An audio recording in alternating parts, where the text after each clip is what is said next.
जो बच्चे 2025 में बिहार बोर्ड से इंटर का एग्जाम दे चुके हैं या फिर मैट्रिक का एग्जाम दे रहे हैं, ऐसे बच्चों का रिजल्ट जो है ना इस साल बहुत बेहतर रहने की उम्मीद है। संभावनाएं बहुत ज़्यादा हैं कि 2025 का रिजल्ट बहुत बेहतर रहेगा। पिछले कई वर्षों के रिकॉर्ड को तोड़ने की भी उम्मीदें हैं, संभावनाएं हैं। अब इसके पीछे भी कई सारे कारण हैं। अच्छा, ये भी आप जान लीजिए कि मैट्रिक और इंटर दोनों की कॉपी चेकिंग का जो प्रोसेस है शुरू हो चुका है, प्रक्रिया शुरू हो चुकी है। कॉपी चेकिंग भले ही शुरू होगा 27 से, इंटर की कॉपियों की चेकिंग शुरू होगी 27 से, मैट्रिक के कॉपियों की चेकिंग शुरू होगी 1 मार्च से। 27 फरवरी से इंटर, 1 मार्च से मैट्रिक की कॉपियों की जांच शुरू हो जाएगी। लेकिन अभी मैंने कहा कि इंटर और मैट्रिक 2025 की कॉपी चेकिंग का प्रोसेस शुरू हो गया, तो सच में शुरू हो गया है। क्योंकि देखिए, कॉपी चेकिंग में सबसे पहला जो काम होता है, सबसे पहला जो प्रोसेस होता है, वो होता है बार कोडिंग का। आप जो कॉपी अपने एग्ज़ाम में, बोर्ड एग्ज़ाम में लिखते हैं, मैट्रिक इंटर में लिखते हैं, उस कॉपी का जो फ्रंट पेज आप याद कीजिए, उस फ्रंट पेज में 3 हिस्से होते हैं, 3 भाग होते हैं, left side, right side and middle side. तो यानी दाहिना भाग, बायां भाग और फिर बीच वाला भाग। तो उसमें जो आपका दाहिना भाग होता है ना, उसमें आपका फोटो भी होता है, नाम भी होता है, रोल कोड और रोल नंबर भी होता है। वो दाहिना भाग फाड़ करके अलग करना और आपका रोल कोड, रोल नंबर एक बार कोड की शक्ल में प्रिंट करके स्टिकर के रूप में वो चिपका देना। आपने कॉपी पर देखा होगा, बार कोड के लिए एक जगह बॉक्स बना हुआ नीचे में आपने देखा होगा, तो उसमें एक स्टिकर चिपका जाता है। इसको कहते हैं बार कोडिंग। तो बार कोडिंग का काम लगातार चल रहा है। जिस दिन जिस सब्जेक्ट का एग्जाम हो रहा है उसी दिन उसको बार कोडिंग के लिए भेज भी दिया जा रहा है। और इंटर की तो बार कोडिंग पूरी भी हो चुकी है, मैट्रिक की बार कोडिंग शुरू है। लगातार जिस जिस सब्जेक्ट का एग्जाम होते जा रहा है उस सब्जेक्ट की कॉपियों की बार कोडिंग लगातार हो रही है। इससे क्या होता है ना कि जब ये बार कोडिंग हो जाती है तो अब उस कॉपी में ऐसी कोई चीज़ नहीं बचती जिससे कॉपी चेक करने वाले जो एग्जामिनर हैं, टीचर हैं, उनको पता चल सके कि ये कॉपी है किसकी। यानी उस स्टूडेंट की पहचान बिल्कुल छुप जाती है।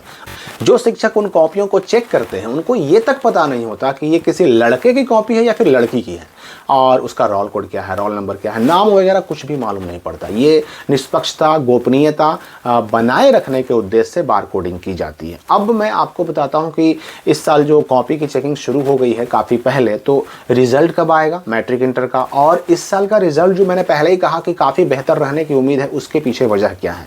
तो देखिए, पहली बात तो आप जान लीजिए कि रिजल्ट इस बार भी बिहार बोर्ड पूरे देश भर के अंदर सबसे पहले जारी करने का लक्ष्य रखे हुए हैं और उस दिशा में बिहार बोर्ड ने काम भी शुरू कर दिया है।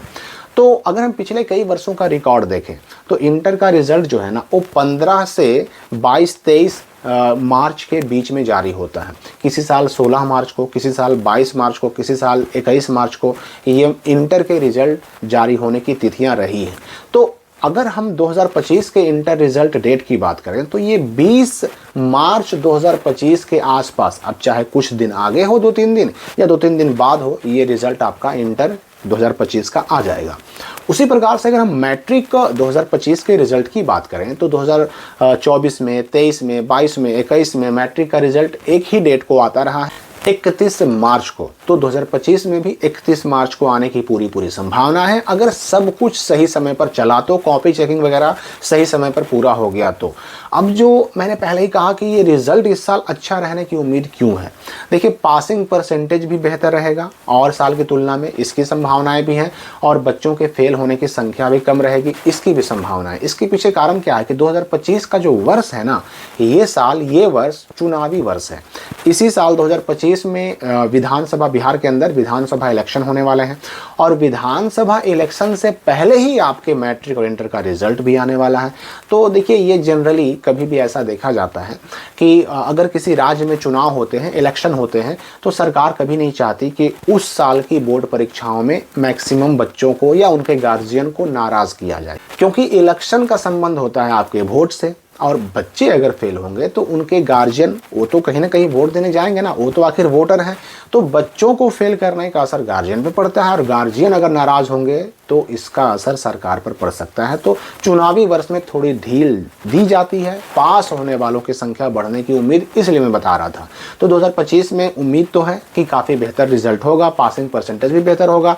वैसे भी आपको पता है कि बिहार बोर्ड ने ग्रेस मार्क्स की पॉलिसी अपना रखी है। अब 2020 का साल याद कीजिए, 2020 जिस साल कोरोना की वजह से लॉकडाउन लगा हुआ था, उस साल मैट्रिक इंटर के एग्जाम भी हुए, रिजल्ट भी आया, रिजल्ट में बहुत सारे बच्चों को फेल भी किया गया, 1 सब्जेक्ट 2 सब्जेक्ट 3 सब्जेक्ट तक में बच्चों को फेल किया गया। और फेल करने के बाद 15 दिन 20 दिन 1 महीना होने के बाद फेल बच्चों को फिर से पास घोषित कर दिया गया, उन सबको ग्रेस मार्क्स देकर के पास कर दिया गया। अच्छा, ग्रेस मार्क्स के बारे में भले ही हमें नियम बिहार बोर्ड ने बताया कि 10% एक सब्जेक्ट में और 5% जो है 2 सब्जेक्ट में ग्रेस मार्क्स मिल सकता है, लेकिन हमने ये भी देखा किसी बच्चे को 10 नंबर तक मिल जाते हैं ग्रेस मार्क्स, किसी बच्चे को 8 नंबर तक मिल जाते हैं ग्रेस मार्क्स। तो चूंकि ये बिहार बोर्ड की इंटरनल पॉलिसी है, इसलिए इस बारे में बहुत ज़्यादा जानकारी बाहर नहीं आ पाती। अब बिहार बोर्ड के ऊपर डिपेंड करता है कि किसी स्टूडेंट को चाहे तो वह 8 नंबर भी दे दे, 10 नंबर भी दे दे, और कभी कभी ऐसा भी होता है किसी बच्चे को 1 नंबर भी नहीं मिल पाता ग्रेस में। तो ये इंटरनल पॉलिसी है, इसलिए बहुत कुछ इसके बारे में बाहर जानकारी नहीं आ पाती है। तो ग्रेस मार्क्स वो चीज़ है जिसकी बदौलत बहुत सारे फेल बच्चों को पास भी किया जा सकता है, और ये पूरी तरह किसके हाथ में है? तो बिहार स्कूल एग्जामिनेशन बोर्ड के हाथ में है। तो 2025 में मैट्रिक इंटर रिजल्ट काफ़ी बेहतर रहने की उम्मीद है। हम रिजल्ट के और भी नए अपडेट के साथ, बिहार बोर्ड की कॉपी चेकिंग कैसे होती है, कहाँ होती है, या फिर OMR चेकिंग कैसे होती है, कहाँ होती है, इसके अलावा भी और बहुत सारे अपडेट अभी आने वाले हैं। तो इन सारी जानकारियों के साथ मिलेंगे हम अगली वीडियोज़ में।